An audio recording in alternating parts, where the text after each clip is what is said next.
Hello दोस्तों, मेरा नाम है परमजीत और आप देख रहे हैं परमजीत क्लासेस यूट्यूब चैनल। हमारे चैनल पर क्लास 9, 10th, 11th, 12th का फिजिक्स पढ़ाया जाता है और ट्रिक के माध्यम से जीके जीएस पढ़ाया जाता है। आज हम बात करेंगे class 9th physics part 2। Part 1 हमने पूरा कंप्लीट करा चुके हैं और आज हम बात करेंगे लेसन 2 गति। इंग्लिश में बोलते हैं मोशन, MOTION, मोशन, गति के बारे में बात करेंगे। इस चैप्टर में हम गति कितने प्रकार के होते हैं, गति किसे कहते हैं, विराम किसे कहते हैं, गति के प्रकार होते हैं, उनके बारे में आज डिस्कस करेंगे। अतः वीडियो अच्छा लगे तो लाइक शेयर जरूर कर दीजिएगा। चैनल पर नए हैं तो सब्सक्राइब कर लीजिए, बेल आइकन का बटन दबा लीजिए ताकि आपको रेगुलर अपडेट मिलते रहे सबसे पहले। तो चलिए दोस्तों स्टार्ट करते हैं। सबसे पहले हम बात कर लेते हैं आखिर गति किसे कहते हैं।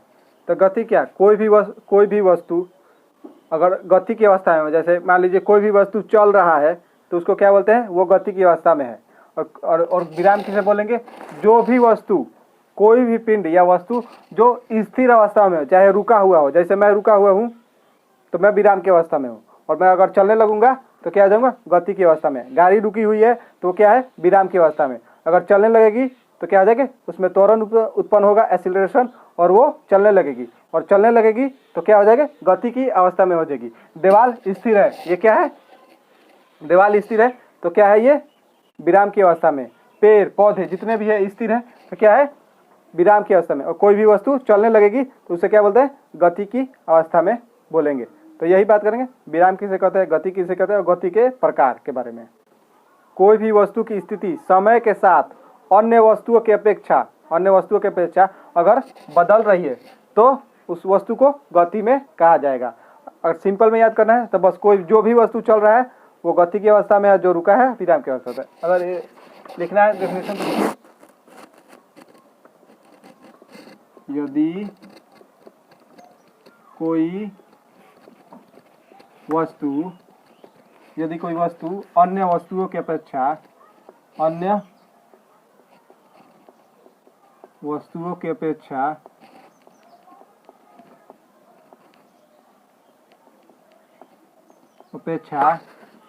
समय के साथ अपना स्थान परिवर्तन करे, स्थान या स्थिति परिवर्तन करे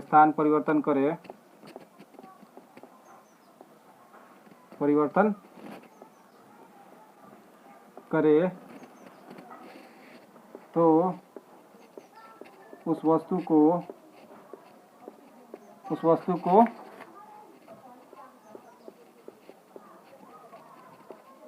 गति में कहा जाता है। एग्जाम्पल के लिए चलता हुआ बालक, जो भी वस्तु चलेगा,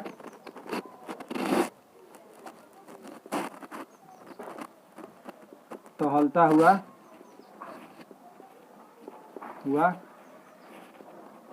व्यक्ति,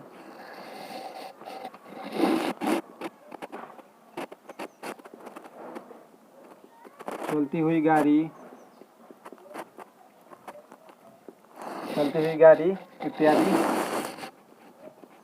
ये क्या है, सभी गति की अवस्था में है। अब हम बात करेंगे विराम किसे कहते हैं। इसका दोस्त हो जाएगा विराम का डिफिनेशन, यदि कोई वस्तु अन्य वस्तुओं की अपेक्षा समय के साथ स्थान में परिवर्तन ना करे तो उस वस्तु को विराम में कहा जाता है। जो भी वस्तु रेस्ट में हो, रेस्ट मतलब क्या होता है, विराम होता है। विराम का इंग्लिश क्या हो जाता है, रेस्ट हो जाता है। यदि कोई वस्तु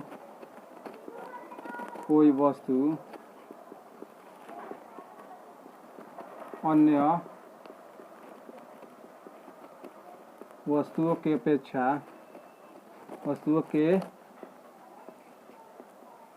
अपेक्षा समय के साथ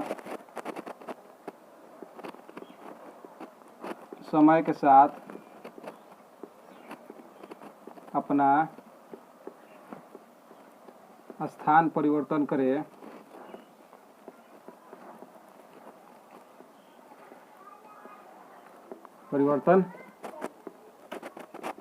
उस वस्तु को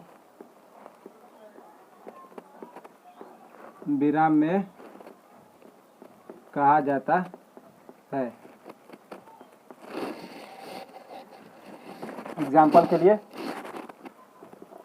एग्जाम्पल में हो जाएगा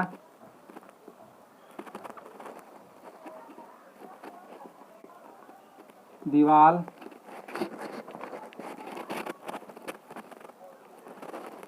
एग्जाम्पल में दीवाल हो जाएगा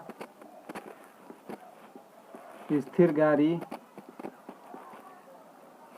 स्थिर गाड़ी इत्यादि। जो भी मतलब रुका हुआ हो उसे विराम में कहा जाएगा। तो गति क्या हो जाता है? मोशन। और विराम को इंग्लिश में बोलते हैं रेस्ट। विराम को क्या बोलेंगे? रेस्ट। गति, मोशन। यदि कोई भी वस्तु अन्य वस्तुओं के अपेक्षा समय के साथ स्थान परिवर्तन करे तो उसको वस्तु को गति में कहा जाता है। चलता हुआ व्यक्ति, चलती हुई गाड़ी इत्यादि। यदि कोई वस्तु अन्य वस्तुओं के अपेक्षा समय के साथ स्थान परिवर्तन ना करे तो उस वस्तु को विराम में कहा जाता है। एग्जाम्पल में दीवार, स्थिर गाड़ी। जो भी वस्तु स्थिर में हो उसे विराम में कहा जाता है। तो अब हम बात करेंगे विराम और गति के बारे में हमने देख लिया। अब हम बात करेंगे गति के प्रकार। गति के आखिर कितने प्रकार के होते हैं? गति निम्नलिखित प्रकार के होता है, जैसे लीनियर मोशन मतलब रैखिक गति, वृत्तीय मतलब वृत्तीय गति, सर्कुलर मोशन, और एक होता है आवर्त गति, पीरियोडिक मोशन, और एक और होता है दोलनी गति, ऑसिलेटरी मोशन कहते हैं इंग्लिश में। तो सबसे पहले हम बात करेंगे गति के प्रकार के बारे में। तो सबसे पहले हम बात करेंगे गति रैखिक गति के बारे में, जो कि इंग्लिश में कहते हैं लीनियर मोशन। गति के प्रकार। तो सबसे पहले एक नंबर में हम बात करेंगे लीनियर मोशन,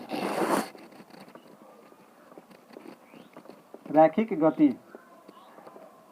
रैखिक गति। इंग्लिश में इसको बोलेंगे लीनियर मोशन। लीनियर मोशन किसे कहते हैं? जो भी वस्तु सीधी रेखा में गमन करती है, सीधी रेखा में चलती है। जैसे ट्रेन क्या होता है? ट्रेन अगर मान लीजिए सीधी पटरी पर दौड़ती हुई ट्रेन, ऐसे घुमाव नहीं, सीधी रेखा में, जो भी मतलब सीधी रेखा में गमन करेगा वो क्या होता है? रैखिक गति कहते हैं। तो इसका डेफिनेशन क्या हो जाएगा? जो कोई भी वस्तु जो सीधी रेखा में मतलब गमन करती है या चलती है, रैखिक गति कहते हैं। क्या हो जाएगा? रैखिक गति।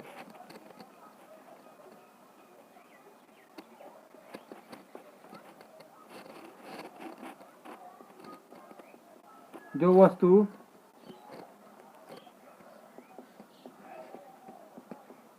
सीधी रेखा में मतलब स्ट्रेट लाइन, सीधी रेखा में गमन या इसको ब्रैकेट में चलती, गमन करती है या चलती है,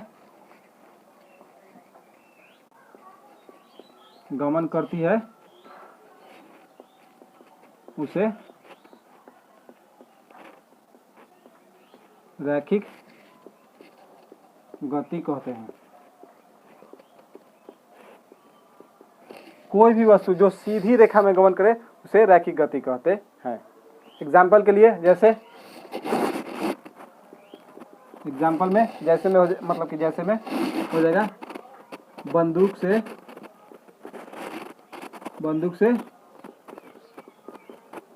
छोड़ी गई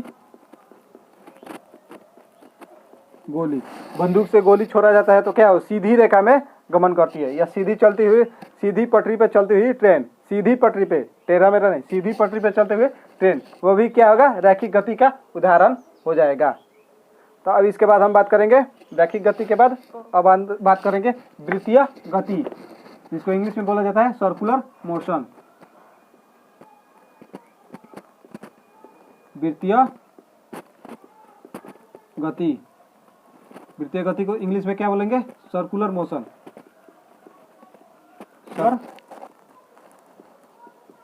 मोशन, वृत्तीय गति को इंग्लिश में क्या बोलते हैं? Circular motion. जो वस्तु वृत्त में चलती है, वृत्त में जो वस्तु वृत्त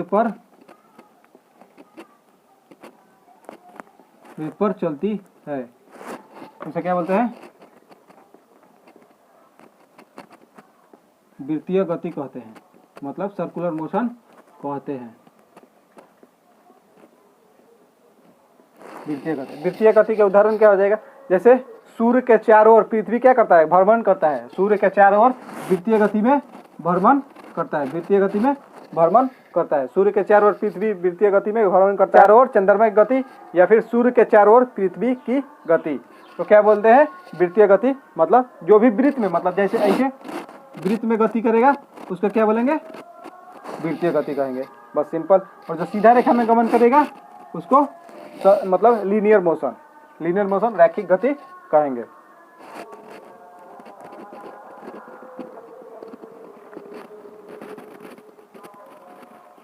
सूर्य के चारों ओर, और दूसरा एग्जांपल क्या हो जाएगा, पृथ्वी के चारों ओर, पृथ्वी के चारों ओर चंद्रमा की गति। एग्जाम्पल में हो जाएगा पृथ्वी के चारों ओर चंद्रमा की गति, सूर्य के चारों ओर पृथ्वी की गति को वृत्तीय गति कहते हैं। रैखिक गति लीनियर मोशन, वृत्तीय गति सर्कुलर मोशन। जो वस्तु सीधा रेखा में गमन करेगा मतलब लीनियर मोशन हो जाएगा। जो वृत्त में मतलब वृत्त में गति करेगा उसको क्या बोलेंगे, सर्कुलर मोशन बोलेंगे। बात करेंगे दोलनी गति के बारे में। दोलनी गति क्या होता है, एक निश्चित बिंदु पर, मतलब एक निश्चित बिंदु पर जो वस्तु, मान लीजिए ये पेंडुलम है, तो ये एक निश्चित बिंदु पर क्या होता है, आगे पीछे। अब या पेंडुलम, जो घड़ी का पेंडुलम होता है वो एक निश्चित बिंदु पर होता है, तो क्या होता है, कभी आगे जाता है, कभी मतलब आगे पीछे दोहराता है। निश्चित पेंडुलम की गति मतलब कि दोलनी गति। जो करेंगे दोलनी गति, इसमें वस्तु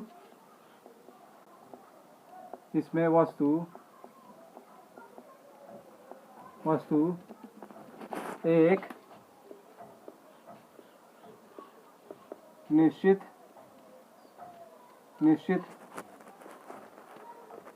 बिंदु पर आगे पीछे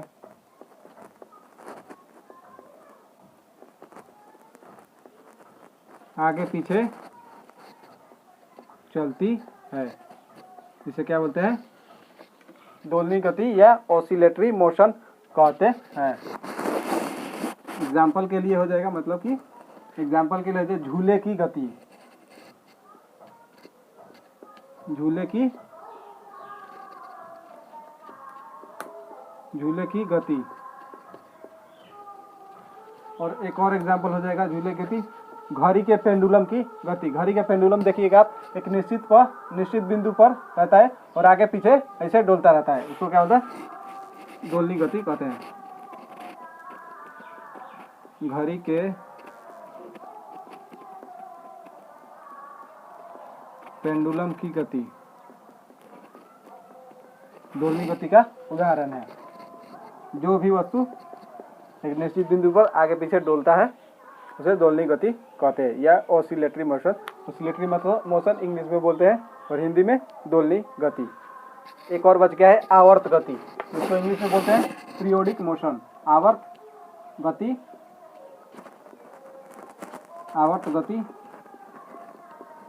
इंग्लिश में पीरियोडिक मोशन। इंग्लिश में क्या बोलेंगे, पीरियोडिक मोशन। इसमें वस्तु क्या होता है, एक निश्चित अंतराल पर, मतलब एक निश्चित अंतराल पर निश्चित समय पर वस्तु आगे पीछे या ऊपर नीचे करती है। मतलब जैसे मान लीजिए सिलाई मशीन का सुई को देखिएगा, एक निश्चित समय अंतराल पर जितना सेकंड में ऊपर जाती है उतना ही सेकंड में नीचे आती है। एक निश्चित समय अंतराल पर आगे पीछे या ऊपर नीचे उस प्रक्रिया को दोहराती है, उसे क्या बोलते हैं, आवर्त गति कहते हैं। उसको क्या बोलते हैं, आवर्त गति कहते हैं। इसमें वस्तु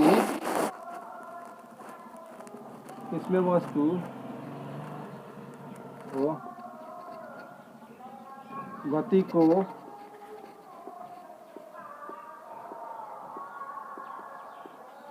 निश्चित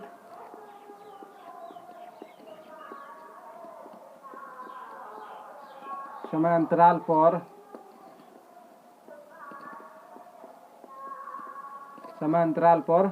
दोहराती है।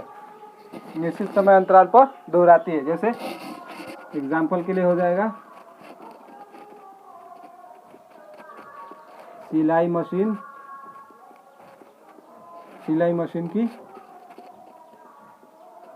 सुई।